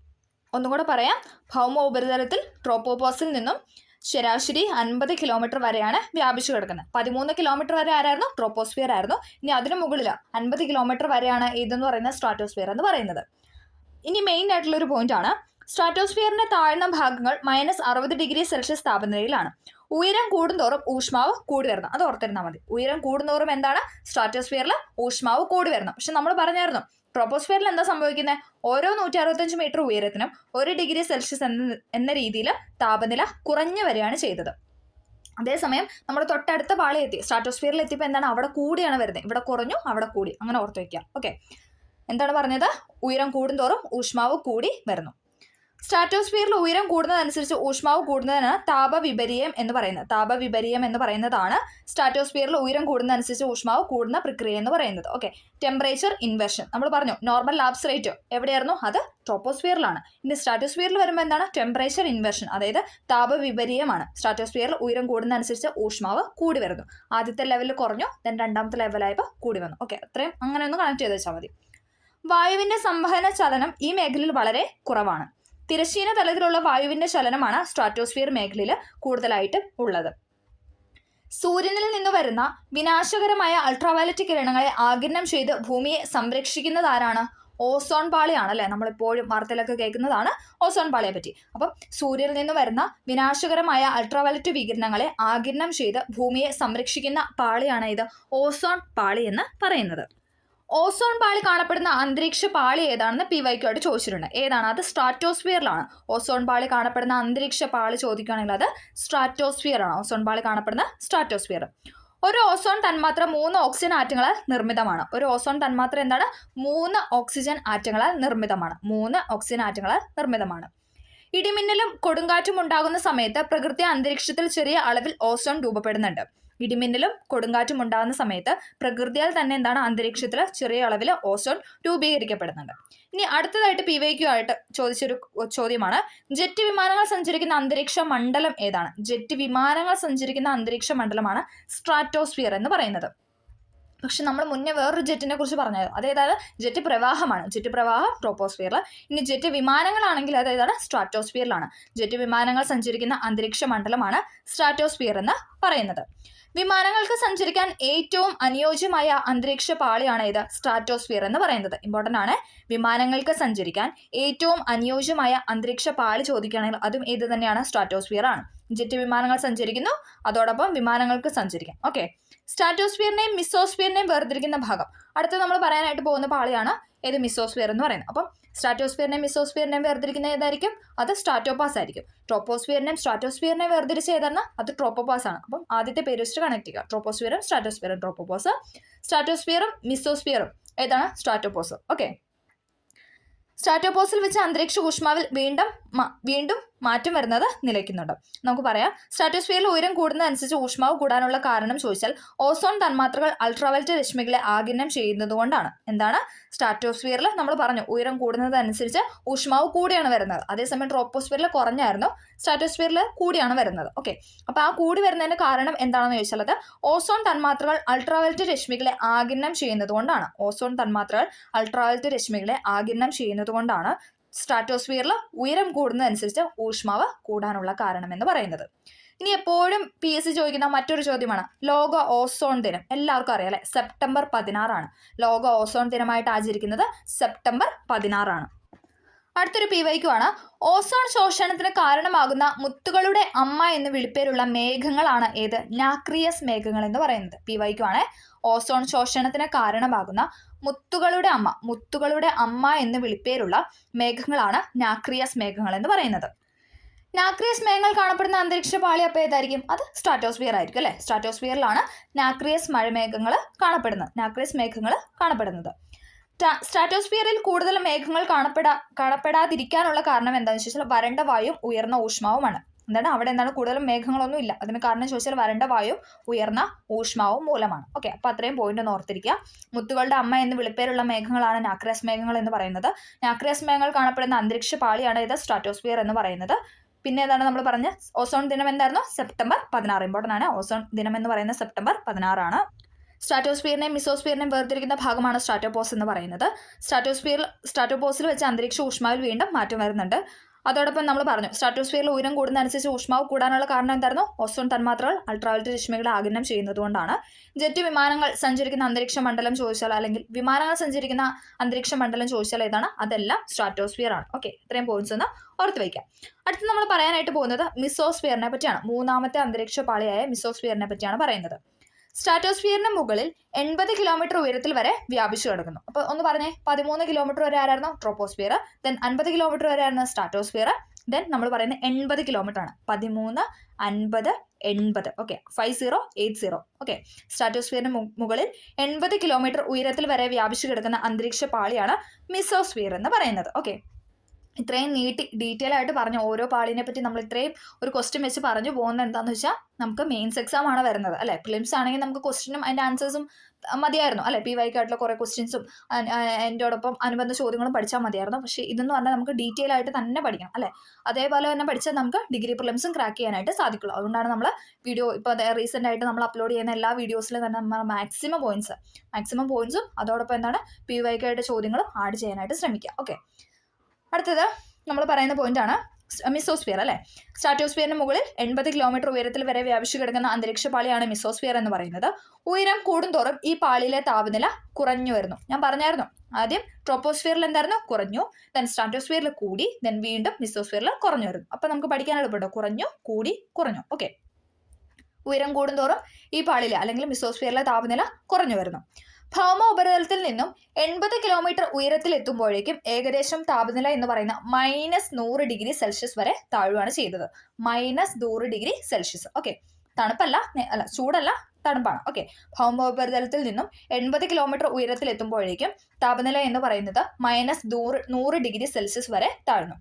മിസോസ്ഫിയറിന്റെ ഏറ്റവും മുകളിലത്തെ ഭാഗമാണ് മിസോപാസ് എന്ന് പറയുന്നത്. മിസോപാസ് ആണ് മിസോസ്ഫിയറിന്റെ മുകളിലത്തെ ഭാഗം എന്ന് പറയുന്നത്. നിശാമേഘങ്ങൾ എന്നറിയപ്പെടുന്ന നൊക്ടിലൂസന്റെ മേഘങ്ങൾ കാണപ്പെടുന്ന പാളി ഏതാണ്, മിസോസ്ഫിയർ ആണ്. നിശാമേഘങ്ങൾ എന്നറിയപ്പെടുന്ന നൊക്ടിലൂസന്റെ മേഘങ്ങൾ കാണപ്പെടുന്ന പാളിയാണ് മിസോസ്ഫിയർ എന്ന് പറയുന്നത്. അപ്പൊ നാക്രിയസ് മേഘങ്ങൾ എവിടെയായിരുന്നു, നമ്മൾ പറഞ്ഞായിരുന്നു സ്ട്രാറ്റോസ്ഫിയറിലാണെന്നല്ലേ. നാക്രിയസ് മേഘങ്ങൾ സ്ട്രാറ്റോസ്ഫിയറിലും നൊക്ടിലൂസന്റെ മേഘങ്ങൾ മിസോസ്ഫിയറിലുമാണ്. നൊക്ടിലൂസന്റെ മിസോസ്ഫിയറും. ഭൂമിയിലേക്ക് പതിക്കുന്ന ഉൽക്കകളിൽ നിന്നും ഭൂമിയെ സംരക്ഷിക്കുന്ന പാളിയാണ് ഏത്, മിസോസ്ഫിയർ എന്ന് പറയുന്നത്. ഇമ്പോർട്ടൻ്റ് ആണ്. ഭൂമിയിലേക്ക് പതിക്കുന്ന ഉൽക്കകളിൽ നിന്നും ഭൂമിയെ സംരക്ഷിക്കുന്ന പാളി ചോദിക്കുകയാണെങ്കിൽ അത് മിസോസ്ഫിയർ ആണ്. മിസോസ്ഫിയർ ഏറ്റവും തണുപ്പ് കൂടിയ അന്തരീക്ഷ പാളി, PYക്കുമാണ്. ഏറ്റവും തണുപ്പ് കൂടിയ അന്തരീക്ഷ പാളിയാണ് മിസോസ്ഫിയർ എന്ന് പറയുന്നത്. ഒന്നും കൂടെ പറയാം. സ്ട്രാറ്റോസ്ഫിയറിന് മുകളിൽ 80 കിലോമീറ്റർ ഉയരത്തിൽ വരെ വ്യാപിച്ചു കിടക്കുന്ന അന്തരീക്ഷ പാളിയാണ് ഏത്, മിസോസ്ഫിയർ എന്ന് പറയുന്നത്. ഉയരം കൂടുന്തോറും ഈ പാളിയിലെ താപനില കുറഞ്ഞു വരികയാണ് ചെയ്യുന്നത്. മിസോസ്ഫിയറിന്റെ ഏറ്റവും മുകളിലത്തെ ഭാഗമാണ് മിസോപാസ് എന്ന് പറയുന്നത്. നിശാമേഘങ്ങൾ എന്നറിയപ്പെടുന്ന നൊക്ടിലൂസന്റെ മേഘങ്ങൾ കാണപ്പെടുന്ന പാളിയാണ് ഏത്, മിസോസ്ഫിയർ എന്ന് പറയുന്നത്. അപ്പൊ നാക്രിയസ് എവിടെയായിരുന്നു, അത് സ്ട്രാറ്റോസ്ഫിയർ. റിപ്പീറ്റ് ചെയ്ത് പറയുന്നത് പഠിക്കാൻ വേണ്ടിയിട്ടാണ്. ഓക്കെ, ഭൂമിയിലേക്ക് പതിക്കുന്ന ഉൽക്കകളിൽ നിന്നും ഭൂമിയെ സംരക്ഷിക്കുന്ന പാളിയാണ് ഏത്, മിസോസ്ഫിയർ എന്ന് പറയുന്നത്. ഭൂമിയിലേക്ക് പതിക്കുന്ന ഉൽക്കകളിൽ നിന്നും ഭൂമിയെ സംരക്ഷിക്കുന്ന പാളി മിസോസ്ഫിയർ. ഏറ്റവും തണുപ്പ് കൂടിയ അന്തരീക്ഷ പാളി ചോദിക്കുകയാണെങ്കിൽ അതും ഏത് തന്നെയാണ്, മിസോസ്ഫിയർ ആണ്. ഓക്കെ, അപ്പൊ നമ്മൾ അടുത്ത അന്തരീക്ഷ പാളിയിലേക്ക് പോവാണ്, തെർമോസ്ഫിയർ. ഓക്കെ, തെർമോസ്ഫിയർ ആണ് നമ്മൾ അടുത്തതിന് പറയുന്നത്. മിസോസ്ഫിയറിന് മുകളിലും എക്സോസ്ഫിയറിന് താഴെയുമായിട്ട് കാണപ്പെടുന്ന പാളി. നമ്മൾ പറഞ്ഞായിരുന്നു എക്സോസ്ഫിയറും തെർമോസ്ഫിയർ ഒന്നിച്ചാണ് പറയുന്നത്. മിസോസ്ഫിയറിനും മുകളിലും എക്സോസ്ഫിയറിനും താഴെയായിട്ട്, അതായത് മിസോസ്ഫിയറിനും എക്സോസ്ഫിയറിനും ഇടയിലാണ് ഇത് തെർമോസ്ഫിയർ കാണപ്പെടുന്നത്. മീസോയ്ക്കും എക്സോയ്ക്കും ഇടയിലാണ് തെർമോ. ഓക്കെ, മീസോ, എക്സോ, തെർമോ. ഓക്കെ, ഓർത്ത് വയ്ക്കുക. മിസോസ്ഫിയറിന് മുകളിലും എക്സോസ്ഫിയറിന് താഴെയുമായിട്ട് കാണപ്പെടുന്ന അന്തരീക്ഷ പാളിയാണ് തെർമോസ്ഫിയർ എന്ന് പറയുന്നത്. തെർമോസ്ഫിയറിന് ഉയരം കൂടുന്നതനുസരിച്ച് ഊഷ്മാവ് എന്തായിരിക്കും അപ്പോൾ സംഭവിക്കുന്നത്, കൂടുമായിരിക്കില്ല ചെയ്യുന്നത്. ട്രോപ്പോസ്ഫിയറിൽ കുറഞ്ഞു, സ്ട്രാറ്റോസ്ഫിയറിൽ കൂടി, മിസോസ്ഫിയറിൽ പിന്നെയും കുറഞ്ഞു, തെർമോസ്ഫിയർ എത്തിയപ്പോൾ കൂടി. അല്ലെങ്കിൽ നമുക്ക് ടെമ്പറേച്ചർ എന്നൊക്കെ വെച്ചിട്ടൊന്ന് കണക്ട് ചെയ്യാം. അപ്പോൾ കൂടുതലാണെന്ന് അല്ലെങ്കിൽ കൂടി നിൽക്കുന്നു ആ ഒരു ലെവലാണ് നമുക്ക് കണക്ട് ചെയ്യാം. ഓക്കെ, അപ്പം തെർമോസ്ഫിയറിന്റെ ഉയരം കൂടുന്നതനുസരിച്ച് ഊഷ്മാവ് കൂടി വരുന്നു. ഏകദേശം 80 കിലോമീറ്ററിന് മുകളിലായിട്ടാണ് തെർമോസ്ഫിയർ കാണപ്പെടുന്നത്. 80 കിലോമീറ്റർ വരെ ഏതായിരുന്നു, മിസോസ്ഫിയർ ആയിരുന്നു. അപ്പൊ 80 കിലോമീറ്റർ മുകളിലേക്ക് ഏതായിരിക്കും, അത് തെർമോസ്ഫിയർ ആയിരിക്കും അല്ലെ. ഓക്കെ, ഇവിടെ ഊഷ്മാവ് ഏകദേശം 2000 ഡിഗ്രി സെൽഷ്യസ് വരെ ഉയരാറുണ്ട്. അപ്പോൾ ഒന്ന് ഓർത്ത് വയ്ക്കാൻ, നമുക്ക് ചിന്തിക്കാൻ പോലും പറ്റില്ല അല്ലെ. ഊഷ്മാവ് എന്ന് പറയുന്നത് 2000 ഡിഗ്രി സെൽഷ്യസ് വരെ തെർമോസ്ഫിയറിൽ ഊഷ്മാവ് ഉയരാറുണ്ടെന്നാണ് പറയുന്നത്. തെർമോപാസ് എന്ന മേഖല വരെ തെർമോസ്ഫിയർ വ്യാപിച്ചു കിടക്കുന്നു. തെർമോപാസ് എന്ന മേഖല വരെയാണ് തെർമോസ്ഫിയർ വ്യാപിച്ചു കിടക്കുന്നത്. അതിന്റെ മുകളിൽ നമ്മൾ പറഞ്ഞു ഏതാണ്, എക്സോസ്ഫിയർ ആണ് അല്ലെ, എക്സോസ്ഫിയർ. ദെൻ ഇനി നമ്മൾ അടുത്ത പറയാനായിട്ട് പോകുന്ന അയണോസ്ഫിയറിനെ പറ്റിയാണ്. അയണോസ്ഫിയർ ചാർജുള്ള കണികകൾ അഥവാ അയോൺ അല്ലെ. അയോൺ എന്ന് പറഞ്ഞാൽ എന്താണ്, ചാർജുള്ള കണികകളാണ്. അധികമായിട്ടുള്ള തെർമോസ്ഫിയറിന്റെ ഒരു ഭാഗമാണ് ഏത്, അയണോസ്ഫിയർ എന്ന് പറയുന്നത്. തെർമോസ്ഫിയറിന്റെ ഒരു ഭാഗം തന്നെയാണ് ഇത് അയണോസ്ഫിയർ എന്ന് പറയുന്നത്. ചാർജുള്ള കണികകൾ അതായത് അയോണുകൾ അധികമായിട്ടുള്ള തെർമോസ്ഫിയറിന്റെ ഭാഗമാണ് അയണോസ്ഫിയർ. തെർമോസ്ഫിയറിന്റെ താഴ്ന്ന ഭാഗമാണ് അയണോസ്ഫിയർ എന്ന് പറയുന്നത്. തെർമോസ്ഫിയറിന്റെ താഴെയാണ് ഏത്, അയണോസ്ഫിയർ എന്ന് പറയുന്നത്. തെർമോസ്ഫിയറിന് മുകളിൽ ഏതായിരിക്കും, അത് എക്സോസ്ഫിയർ. നമ്മൾ പറഞ്ഞു മിസോസ്ഫിയറിനും എക്സോസ്ഫിയറിനും ഇടയിലാണ് തെർമോസ്ഫിയർ. തെർമോസ്ഫിയറിന് താഴെയായിട്ട് കാണപ്പെടുന്നതാണ് ഏതെന്ന് പറയുന്നത് അയണോസ്ഫിയർ എന്ന് പറയുന്നത്. അയണോസ്ഫിയറിന്റെ ഉയരം ഏകദേശം 100 മുതൽ 400 കിലോമീറ്റർ വരെയാണ്. ഏകദേശം 100 മുതൽ 400 കിലോമീറ്റർ വരെയാണ് അയണോസ്ഫിയറിന്റെ ഉയരം എന്ന് പറയുന്നത്. ഭൂമിയിൽ നിന്ന് അയക്കുന്ന റേഡിയോ തരംഗങ്ങളെ പ്രതിഫലിപ്പിച്ച് റേഡിയോ പരിപാടികളുടെ ദീർഘദൂര പ്രക്ഷേപണം സാധ്യമാക്കുന്ന പാളി PYQ ആണ്. ഏതാണ്? അത് അയണോസ്ഫിയർ ആണ്. ഭൂമിയിൽ നിന്ന് അയക്കുന്ന റേഡിയോ തരംഗങ്ങളെ പ്രതിഫലിപ്പിച്ച് റേഡിയോ പരിപാടികളുടെ ദീർഘദൂര പ്രക്ഷേപണം സാധ്യമാക്കുന്ന പാളിയാണേത് അയണോസ്ഫിയർ എന്ന് പറയുന്നത്. അയണോസ്ഫിയറിനെ കുറിച്ചുള്ള സിദ്ധാന്തം രൂപീകരിച്ച ഇന്ത്യൻ ശാസ്ത്രജ്ഞനാണ് ആരെന്ന് പറഞ്ഞത്? SK മിത്ര എന്ന് പറയുന്നത്. അയണോസ്ഫിയറിനെ കുറിച്ച് സിദ്ധാന്തം രൂപീകരിച്ച ഇന്ത്യൻ ശാസ്ത്രജ്ഞനാണ് SK മിത്ര എന്ന് പറയുന്നത്. ഇമ്പോർട്ടൻ്റ് ആണ്. അപ്പോൾ അത്രയും പോയിന്റ്സ് ആണ് നമുക്ക് ഈ ഒരു അന്തരീക്ഷ പാളിയുമായി ബന്ധപ്പെട്ട് ഇമ്പോർട്ടൻ്റ് ആയിട്ട് പറയാനുള്ളത്. ഇനി നമുക്ക് കുറച്ച് PYQ കൂടെ ഒന്ന് ആഡ് ചെയ്യാം. ഹരിതഗൃഹ പ്രഭാവത്തിന് കാരണമാകുന്ന അന്തരീക്ഷ മണ്ഡലം എല്ലാവരും ഒന്ന് ചിന്തിച്ചു നോക്കിയേ. ഏതാണ്? നമ്മൾ പറഞ്ഞായിരുന്നു അല്ലേ, ട്രോപ്പോസ്ഫിയർ ആണ് അല്ലേ. ഹരിതഗൃഹ പ്രഭാവത്തിന് കാരണമാകുന്ന അന്തരീക്ഷ മണ്ഡലമാണ് ട്രോപ്പോസ്ഫിയർ. അടുത്തത് മേഘരൂപീകരണം, മഴ, മഞ്ഞ്, കാറ്റ്, ഇടിമിന്നൽ തുടങ്ങിയ പ്രതിഭാസങ്ങൾ കാണപ്പെടുന്ന അന്തരീക്ഷ മേഖല അല്ലെങ്കിൽ അന്തരീക്ഷ മണ്ഡലം ഏതാണ്? ഏത് തന്നെയാണ്? അതും ട്രോപ്പോസ്ഫിയർ തന്നെയാണ് അല്ലേ. നമ്മൾ പറഞ്ഞായിരുന്നു മേഘരൂപീകരണം, മഴ, മഞ്ഞ്, കാറ്റ്, ഇടിമിന്നൽ തുടങ്ങിയ പ്രതിഭാസങ്ങൾ കാണപ്പെടുന്ന മണ്ഡലമാണ് ട്രോപ്പോസ്ഫിയർ എന്ന് പറയുന്നത്. അടുത്ത പോയിന്റ്, ട്രോപ്പോസ്ഫിയറിൽ ഏറ്റവും കൂടുതൽ കാണപ്പെടുന്ന വാതകം ഏതാണ്? 2023 CPOയിൽ ചോദിച്ചൊരു ക്വസ്റ്റ്യൻ ആണ്. ട്രോപ്പോസ്ഫിയറിൽ ഏറ്റവും കൂടുതലായിട്ട് കാണപ്പെടുന്ന വാതകമാണ് ഏത്? നമ്മൾ പറഞ്ഞു നൈട്രജൻ ആണ് അല്ലേ. നൈട്രജൻ ആണ് ട്രോപ്പോസ്ഫിയറിൽ ഏറ്റവും കൂടുതലായിട്ട് കാണപ്പെടുന്നത്. അടുത്തൊരു ചോദ്യം, ട്രോപ്പോസ്ഫിയറിനെയും സ്ട്രാറ്റോസ്ഫിയറിനെയും വേർതിരിക്കുന്ന അന്തരീക്ഷ പാളി അത് നമ്മൾ പഠിച്ചതാണല്ലേ. ഏതാണ്? ട്രോപ്പോസ്ഫിയറിനെ സ്ട്രാറ്റോസ്ഫിയറിനെ. അപ്പോൾ ഏതായിരിക്കും? ട്രോപ്പോപാസ് ആയിരിക്കും അല്ലേ. ട്രോപ്പോസ്ഫിയറിനെയും സ്ട്രാറ്റോസ്ഫിയറിനെയും വേർതിരിക്കുന്ന അന്തരീക്ഷ പാളിയാണ് ഇത് ട്രോപ്പോപാസ് എന്ന് പറയുന്നത്. ഇനി അടുത്തൊരു PYQ ആണ്, ഓസോൺ പാളി സ്ഥിതി ചെയ്യുന്ന അന്തരീക്ഷ മണ്ഡലം ഏതാണ്? ഓസോൺ പാളി സ്ഥിതി ചെയ്യുന്നത് എവിടെയാണ്? സ്ട്രാറ്റോസ്ഫിയറിലാണ്. നമ്മൾ പറഞ്ഞായിരുന്നു അല്ലേ, സ്ട്രാറ്റോസ്ഫിയറിലാണ് ഓസോൺ പാളി. ഓസോൺ ദിനം മറ്റൊരു ചോദ്യമാണ്. എന്നാണ്? സെപ്റ്റംബർ 16. സെപ്റ്റംബർ 16 ഓസോൺ ദിനം എന്ന് പറയുന്നത്. ഇനി മറ്റൊരു ചോദ്യം, ദീർഘദൂര റേഡിയോ പ്രക്ഷേപണത്തിന് സാധ്യമാകുന്ന അന്തരീക്ഷ പാളി അല്ലെങ്കിൽ അന്തരീക്ഷ മണ്ഡലം ഏതാണ്? ഏതാണ്? അയണോസ്ഫിയർ ആണ് അല്ലേ. ദീർഘദൂര റേഡിയോ പ്രക്ഷേപണത്തിന് സാധ്യമാക്കുന്ന അന്തരീക്ഷ പാളിയാണ് അയണോസ്ഫിയർ എന്ന് പറയുന്നത്. ഇനി അവസാനത്തെ മറ്റൊരു ചോദ്യം കൂടെ പറഞ്ഞിട്ട് നമുക്ക് ഈ ഒരു സ്റ്റേറ്റ്മെന്റ് നിർത്താം. ഓക്കെ, അയണോസ്ഫിയറിൽ ഏത് അന്തരീക്ഷ മണ്ഡലത്തിന്റെ ഭാഗമാണ്? അയണോസ്ഫിയർ ഏത് അന്തരീക്ഷ മണ്ഡലത്തിന്റെ ഭാഗമാണെന്ന് ചോദിച്ചാൽ ഏതാണ്? തെർമോസ്ഫിയറിന്റെ ഭാഗമാണ്. തെർമോസ്ഫിയറിന്റെ ഭാഗമാണ് അയണോസ്ഫിയർ എന്ന് പറയുന്നത്. ഓക്കെ, അപ്പോൾ ഇത്രയും ചോദ്യങ്ങൾ നമുക്ക് ഇതുമായി ബന്ധപ്പെട്ട് PYQ ആയിട്ട് ചോദിച്ചിട്ടുണ്ട്. ഓക്കെ, അപ്പോൾ നമുക്ക് അടുത്തൊരു പോയിന്റിലോട്ട് പോകാം. നൈട്രസ് ഓക്സൈഡ് അഥവാ N2 ഒരു ഹരിതഗൃഹ വാതകമാണ്. N2 എന്ന് പറയുന്നത് ഒരു ഹരിതഗൃഹ വാതകമാണ്. അത് ശരിയായ പോയിന്റ് ആണല്ലേ. അപ്പോൾ നമുക്ക് അതുമായി ബന്ധപ്പെട്ട കുറച്ച് പോയിന്റ്സ് ഒന്ന് നോക്കാം. ആഗോളതാപനത്തിന് പ്രധാന കാരണമാണ് ഏത്? ഗ്രീൻ ഹൗസ് എഫക്റ്റ് അല്ലെങ്കിൽ ഹരിതഗൃഹ പ്രഭാവം എന്ന് പറയുന്നത്. ആഗോളതാപനമാണ് ഗ്ലോബൽ വാർമിംഗ്. അപ്പം ഗ്ലോബൽ വാർമിങ്ങിന് പ്രധാന കാരണം എന്താണെന്ന് വെച്ചാൽ അത് ഹരിതഗൃഹ പ്രഭാവം അല്ലെങ്കിൽ ഗ്രീൻ ഹൗസ് എഫക്റ്റ് ആണ്. ഭൂമിയിൽ നിന്നും ഉയർന്നു പോകുന്ന താപകിരണങ്ങൾ തിരികെ വീണ്ടും ഭൂമിയിലെത്തുന്ന പ്രതിഭാസമാണ് ഹരിതഗൃഹ പ്രഭാവം എന്ന് പറയുന്നത്. എന്താണ്? ഭൂമിയിൽ നിന്നും ഉയർന്നു പോകുന്ന താപകിരണങ്ങൾ തിരികെ എന്താണ്? വീണ്ടും ഭൂമിയിൽ തന്നെ എത്തുന്നു. ഇതിനെയാണ് ഹരിതഗൃഹ പ്രഭാവം എന്ന് പറയുന്നത്. ഇനി ഹരിതഗൃഹ വാതകങ്ങൾ നമുക്ക് PYQ ആയിട്ട് ചോദിക്കാറുണ്ട്. ഏതൊക്കെയാണ് ഹരിതഗൃഹ വാതകങ്ങൾ എന്ന് പറയുന്നത്? കാർബൺ ഡൈ ഓക്സൈഡ് ആണ് ഇമ്പോർട്ടൻ്റ് ആണ് പറയുന്നത്. കാർബൺ ഡൈ ഓക്സൈഡ് അഥവാ CO2, chlorofluorocarbon CFC, nitrous oxide N2O എന്ന് പറയുന്നത്. നൈട്രസ് ഓക്സൈഡ് എന്താണ്? ഒരു ഹരിതഗൃഹ വാതകമാണ്. Methane, sulphur dioxide, carbon monoxide. Carbon monoxide എന്ന് പറയുന്നത് CO എന്നാണ്. ഓക്കെ, കാർബൺ ഡൈ ഓക്സൈഡ് ആണെങ്കിൽ അത് CO2 ആണ്. ഓക്കെ, CO2 എന്ന് പറയുന്നത് എന്താണ്? ഹരിതഗൃഹ വാതകമല്ല. ഓക്കെ, CO എന്ന് പറയുന്ന ഹരിതഗൃഹ വാതകമാണ്. CO2 എന്ന് പറയുന്ന ഹരിതഗൃഹ വാതകം തന്നെയാണ്. അത് കാർബൺ ഡൈ ഓക്സൈഡ് ആണ്. കാർബൺ മോണോക്സൈഡ് എന്ന് പറയുന്നത് CO ആണ്. CO-യും CO2-യും ഹരിതഗൃഹ വാതകം തന്നെയാണ്. ഓക്കെ, അപ്പം carbon dioxide, chlorofluorocarbon, nitrous oxide, methane, sulphur dioxide, carbon monoxide ഇത്രയും വാതകങ്ങൾ എന്താണ്? ഹരിതഗൃഹ വാതകങ്ങൾക്ക് ഉദാഹരണമാണ്. അപ്പം ഇനി നമുക്ക് PYQ ആയിട്ട് ചോദിച്ച 2-3 പോയിന്റ് നോക്കാം. ഹരിതഗൃഹ വാതകം അല്ലാത്തത് ഏതെന്നും പറഞ്ഞിട്ട് നമുക്ക് ചോദിക്കാറുണ്ട്.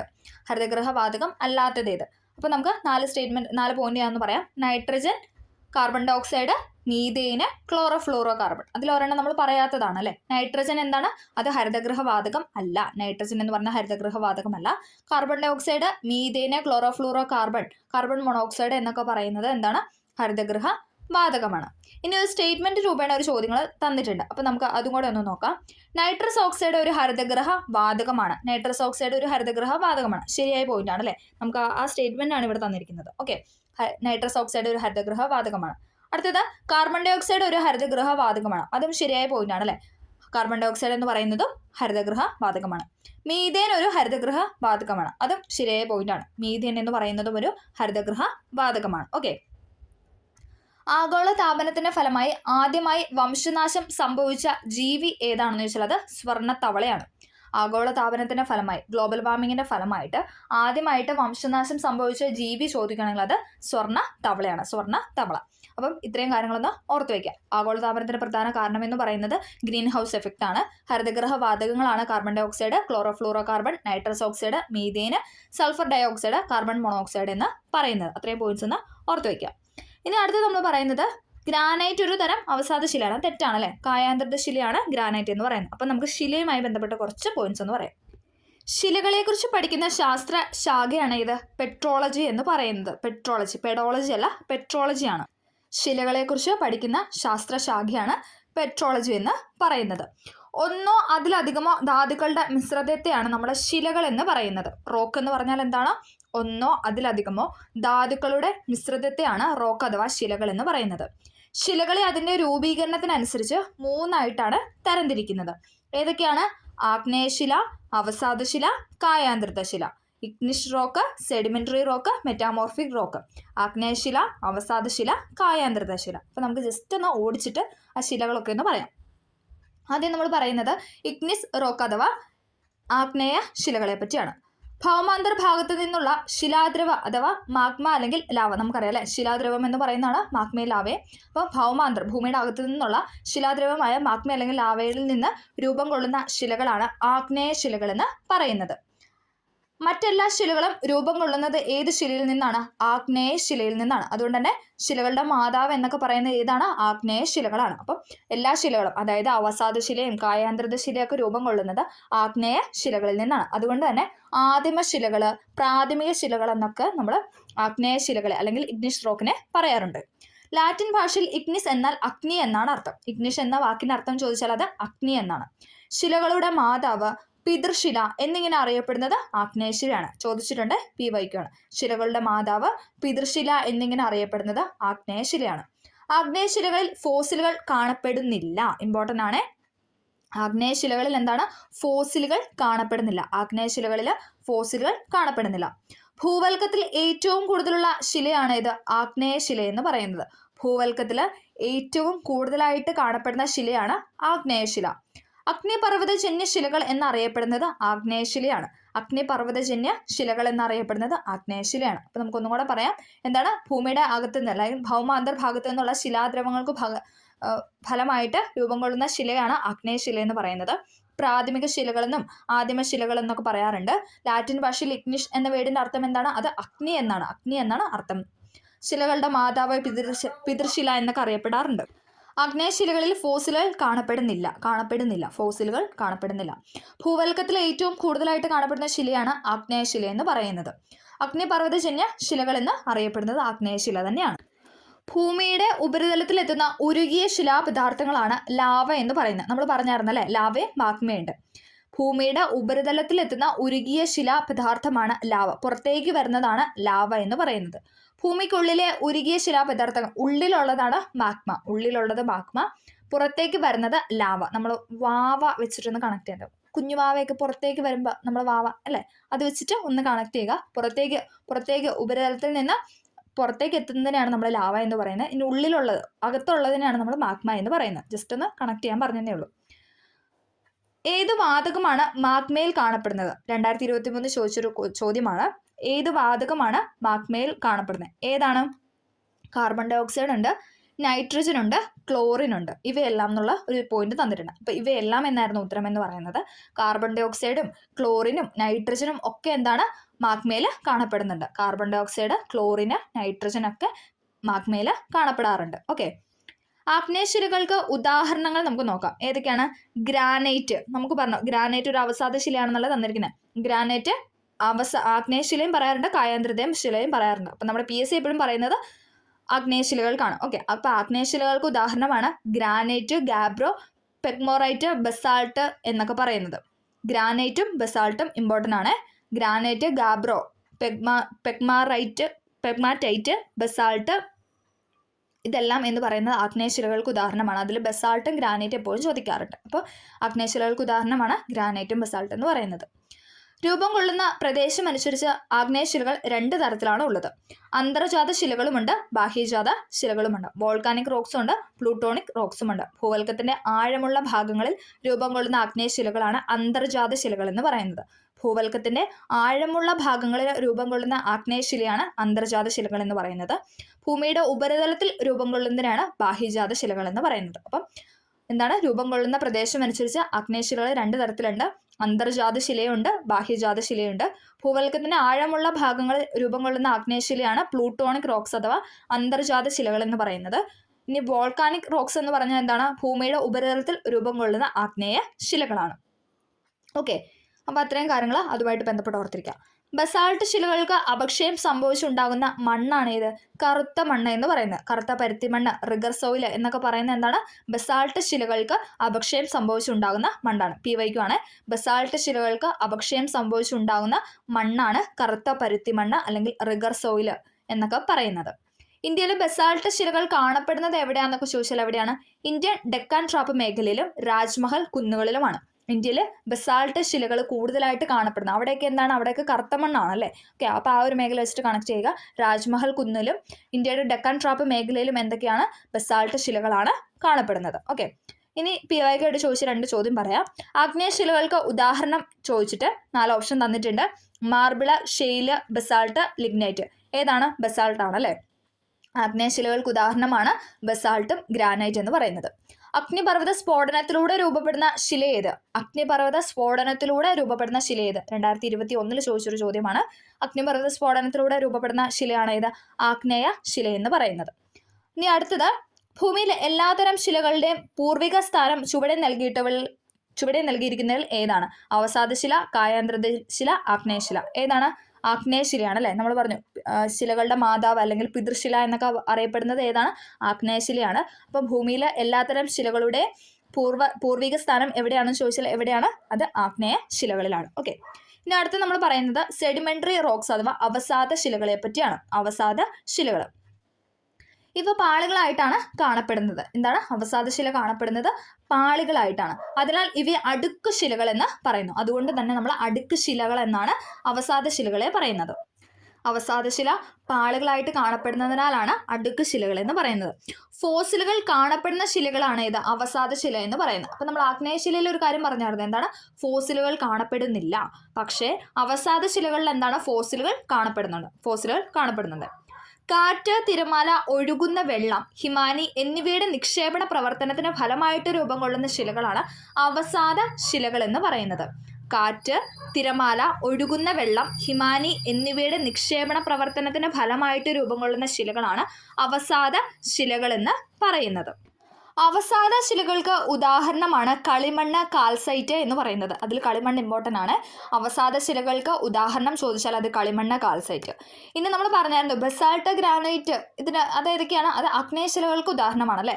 ഗ്രാനൈറ്റ്, ബസാൾട്ട് എന്ന് പറയുന്ന ആഗ്നേയശിലകൾക്ക് ഉദാഹരണമാണ്. അവസാദ ശിലകൾക്ക് ഉദാഹരണമാണ് കളിമണ്ണ്, കാൽസൈറ്റ് എന്ന് പറയുന്നത്. കളിമണ്ണ്, കാൽസൈറ്റ്. ശിലാതൈലം എന്നറിയപ്പെടുന്നത് എന്താണ്, അത് പെട്രോളിയമാണ്. ശിലാതൈലം എന്നറിയപ്പെടുന്നത് പെട്രോളിയമാണ്. കാറ്റ് നിക്ഷേപിച്ചുണ്ടാകുന്ന അവശിഷ്ടങ്ങൾ അടിഞ്ഞുണ്ടാകുന്നവയാണ് ലോയ്സ് എന്ന് പറയുന്നത്. ഇമ്പോർട്ടൻ്റ് അല്ല. കാറ്റ് നിക്ഷേപിച്ചുണ്ടാകുന്ന അവശിഷ്ടങ്ങൾ അടിഞ്ഞുകൂടുന്നതാണ് ലോയ്സ് എന്ന് പറയുന്നത്. ജസ്റ്റ് ഒന്ന് ഓർത്ത് വയ്ക്കുക. ഓക്കെ, ഇനി 2 PYQ നോക്കാം. താഴെ കൊടുത്തിരിക്കുന്നതിൽ അവസാദ ശിലയ്ക്ക് ഉദാഹരണം ഏതാണ്. 4 ഓപ്ഷൻ തന്നിട്ടുണ്ട്. ഗ്രാനൈറ്റ്, ചുണ്ണാമ്പുകല്ല്, മാർബിള്, ബസാൾട്ട്. അവസാദ ശിലയ്ക്ക് ഉദാഹരണമാണ് ചോദിച്ചിരിക്കുന്നത്. ഏതാണ്, ചുണ്ണാമ്പുകല്ല്. അപ്പോൾ ചുണ്ണാമ്പുകല്ല് എന്ന് പറയുന്നത് അവസാദ ശിലയ്ക്ക് ഉദാഹരണമാണ്. അതോടൊപ്പം എന്താണ്, കളിമണ്ണ്, കാൽസൈറ്റും കൂടെ ഓർത്ത് വയ്ക്കാം. ഇനി അടുത്തത്, താഴെ തന്നിരിക്കുന്ന അവസാദ ശിലകൾക്ക് ഉദാഹരണം അല്ലാത്തത് ഏതാണെന്ന് ചോദിച്ചിട്ടുണ്ട്. അല്ലാത്തത് മണൽക്കല്ല്, ചുണ്ണാമ്പുകല്ല്, ബസാൾട്ട്. ഇതിലേതാണ് അല്ലാത്തത്, ബസാൾട്ട് ആണല്ലേ.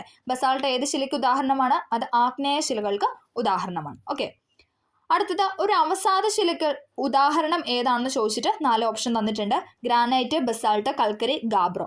ഏതാണ് അവസാദ ശിലയ്ക്ക് ഉദാഹരണം എന്ന് പറയുന്നത്, ഏതാണ്? കൽക്കരി. കൽക്കരി എന്ന് പറയുന്നത് അവസാദ ശിലയ്ക്ക് ഉദാഹരണമാണ്. അപ്പോൾ നമുക്ക് കുറേ പോയിന്റ്സ് കിട്ടി അല്ലേ?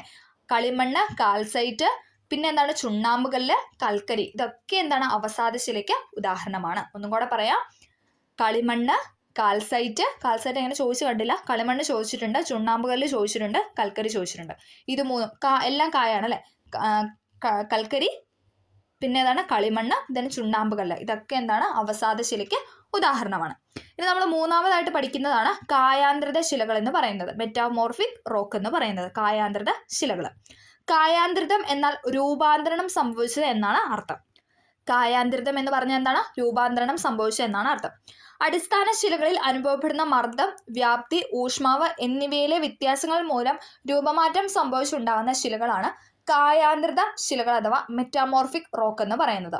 അടിസ്ഥാന ശിലകളിൽ അനുഭവപ്പെടുന്ന മർദ്ദം, വ്യാപ്തി, ഊഷ്മാവ് എന്നിവയിലെ വ്യത്യാസങ്ങൾ മൂലം രൂപമാറ്റം സംഭവിച്ചുണ്ടാകുന്ന ശിലകളെയാണ് കായാന്തൃത ശിലകൾ എന്ന് പറയുന്നത്. കേരളത്തിൽ ഏറ്റവും കൂടുതലായി കാണപ്പെടുന്ന ശില PYQ ആണ്. കേരളത്തിൽ ഏറ്റവും കൂടുതലായിട്ട് കാണപ്പെടുന്ന ശില ചോദിച്ചാൽ അത് കായാന്തൃത ശിലയാണ്. കേരളം, കായാന്തൃതം, കാ വെച്ചിട്ട് കണക്ട് ചെയ്യുക. കേരളത്തിൽ ഏറ്റവും കൂടുതലായിട്ട് കാണപ്പെടുന്ന ശിലയാണ് കായാന്തൃത ശില. ഇനി നമുക്ക് PYQ ചോദിച്ചൊരു ചോദ്യം പറയാം. മാർബിൾ ഏത് തരം ശിലയ്ക്ക് ഉദാഹരണമാണ്? മാർബിൾ എന്ന് പറയുന്നത് കായാന്തൃത ശിലയ്ക്ക് ഉദാഹരണമാണ്. മാർബിൾ എന്ന് പറയുന്നത് കായാന്തൃത ശിലയ്ക്ക് ഉദാഹരണമാണ്. നമ്മൾ കൂടുതലും എക്സാമ്പിൾ പഠിച്ചു വെക്കണം. കാരണം നമുക്ക് സ്റ്റേറ്റ്മെന്റിൽ കൂടുതലും എക്സാമ്പിൾ തരാറുണ്ട്. അപ്പം എക്സാമ്പിൾ അറിയത്തില്ലെങ്കിൽ നമുക്ക് ആ ഒരു ആൻസർ ചെയ്യാനായിട്ട് പറ്റില്ലാതെ വരും. അപ്പോൾ അതുകൊണ്ട് എക്സാമ്പിൾ കൂടെ ഒന്ന് കൂടുതലായിട്ട് പഠിക്കാനായിട്ട് ശ്രമിക്കാം. അപ്പോൾ നമുക്ക് ആ 3 റോക്കിൻ്റെയും അതിൻ്റെ എക്സാമ്പിൾ ഒന്ന് പറഞ്ഞിട്ട് ഈ ഒരു പോയിന്റ് കൂടെ നിർത്താം. ആഗ്നേയശിലകൾക്ക് ഉദാഹരണമായിരുന്നു ഏതെന്ന് പറഞ്ഞാൽ ബസാൾട്ടും ഗ്രാനൈറ്റ് എന്ന് പറയുന്നത്. ഇനി കളിമണ്ണ്, കൽക്കരി, ചുണ്ണാമ്പുകല്ല്, കാൽസൈറ്റ് എന്നൊക്കെ പറയുന്നത് ഏത് ശിലയ്ക്ക് ഉദാഹരണമാണ്? അത് അവസാദ ശിലയ്ക്ക് ഉദാഹരണമാണ്. മാർബിൾ എന്ന് പറയുന്നത് കായാന്തൃത ശിലയ്ക്ക് ഉദാഹരണമാണ്. മാർബിൾ എന്ന് പറയുന്നത് കായാന്തൃത ശിലയ്ക്ക് ഉദാഹരണമാണ്. കേരളത്തിൽ ഏറ്റവും കൂടുതലായിട്ട് കാണപ്പെടുന്ന ശില ചോദിച്ചാൽ അതും ഏത് തന്നെയാണ്? കായാന്തൃത ശിലയാണ്. ഓക്കെ. പിന്നെ പ്രാഥമിക ശിലകളുടെ മാതാവ് നമ്മൾ പറഞ്ഞായിരുന്നു ഏതാണ്? അത് ആഗ്നേയ ശിലകളാണ് അല്ലേ? PYQ ആണ്, ആഗ്നേയ ശിലകളാണ്. ഓക്കെ. ഇനി നമ്മൾ അടുത്ത പോയിന്റിലോട്ട് പോവാണ്. അളകനന്ദ, ഭഗീരഥി എന്നീ നദികൾ ദേവപ്രയാഗിൽ വെച്ച് കൂടിച്ചേർന്നു. ശരിയായ പോയിന്റ് ആണ് അല്ലേ? അളകനന്ദ, ഭഗീരഥി എന്നീ നദികൾ ചേർന്നിട്ട് എവിടെയാണ് കൂടിച്ചേരുന്നതെന്ന് വെച്ചാൽ ദേവപ്രയാഗിലാണ്. ഗംഗാ നദിയുടെ സംഗമവുമായി ബന്ധപ്പെട്ട ചോദ്യമാണ് സ്റ്റേറ്റ്മെന്റ് ആണ് നമുക്ക് തന്നിരിക്കുന്നത് അല്ലെ? അളകനന്ദയും ഭഗീരഥയും ചേരുന്നത് എവിടെയാണ്? ദേവപ്രയാഗിലാണ്. ഇനി അളകനന്ദയും മന്ദാകിനിയും ചേരുന്നത് എവിടെയാണെന്ന് വെച്ചാൽ അത് രുദ്രപ്രയാഗിലാണ്. അളകനന്ദയും ഭഗീരഥയും ദേവപ്രയാഗില്, അളകനന്ദയും മന്ദാകിനിയാണ് ചോദിക്കുന്നതെങ്കിൽ അത് രുദ്രപ്രയാഗിലാണ്. അളകനന്ദയും പിണ്ടാർ നദിയുമാണ് ചേരുന്നതെങ്കിൽ അത് കർണപ്രയാഗിലാണ്. ചോദിച്ച് കണ്ടിട്ടില്ല. അളകനന്ദയും നന്ദാകിനിയും, മന്ദാകിനിയുണ്ട് നന്ദാകിനിയുണ്ട്, നായുണ്ട് മായുണ്ട്. ഓക്കെ. മന്ദാകിനി ആണെങ്കിൽ രുദ്രപ്രയാഗും, നന്ദാകിനി ആണെങ്കിൽ നന്ദപ്രയാഗുമാണ്. നന്ദാകിനി, നന്ദപ്രയാഗം. ധൗളിഗംഗയും അളകനന്ദയും ചേരുന്നതാണെങ്കിൽ അത് വിഷ്ണുപ്രയാഗിലാണ്. ധൗളിഗംഗയും അളകനന്ദയും ചേരുന്നത് വിഷ്ണുപ്രയാഗിലാണ്. ഈ 5 പ്രയാഗുകളെയും ഒരുമിച്ച് വിളിക്കുന്നതാണ് പഞ്ച് പ്രയാഗ് എന്ന് പറയുന്നത്. അപ്പൊ നമുക്ക് ഒന്നും കൂടെ പറയാം. അളകനന്ദയും ഭഗീരഥയും ദേവപ്രയാഗ്, അളകനന്ദയും മന്ദാകിനിയും രുദ്രപ്രയാഗ്, അളകനന്ദയും പിണ്ടാർ നദിയും കർണപ്രയാഗ്, അളകനന്ദയും നന്ദാകിനിയും നന്ദപ്രയാഗ്, അളകനന്ദയും ധൗളിഗംഗയും വിഷ്ണുപ്രയാഗ്. ഈ 5 പ്രയാഗുകളെയും ചേർത്ത് പറയുന്നതാണ് പഞ്ച് പ്രയാഗ് എന്ന് പറയുന്നത്. ത്രിവേണി സംഗമം ഏതൊക്കെയാണ്? അത് ഗംഗ, യമുന, സരസ്വതി. എല്ലാവർക്കും അറിയാം അല്ലെ? പ്രയാഗ്രാജ് വെച്ചിട്ടാണ് ത്രിവേണി സംഗമം നടക്കുന്നത്. പ്രയാഗ്രാജിലാണ്.